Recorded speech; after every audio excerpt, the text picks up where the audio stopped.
నిజామాబాద్ నగరంలోని 4వ సంవత్సరం చదువుతున్న మెడికో విద్యార్థిపై ఫైనల్ ఇయర్ విద్యార్థి ర్యాగింగ్ చేయడము, దాడి చేయడము చాలా దుర్మార్గమైన విషయం. ఎందుకంటే సమాజంలో వైద్య వృత్తి అనేది చాలా అత్యున్నతమైన వృత్తి, మంచి వృత్తి. సమాజంలో నిర్మించడంలో వైద్య వృత్తి కీలకమైన బాధ్యత పోషిస్తా ఉన్నది.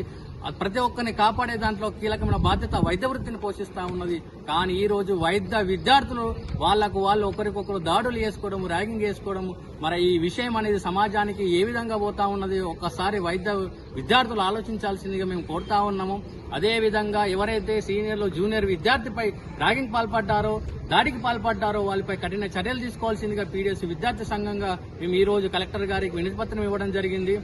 ర్యాగింగ్ నిరోధించే విధంగా కమిటీలు ఉండాలి.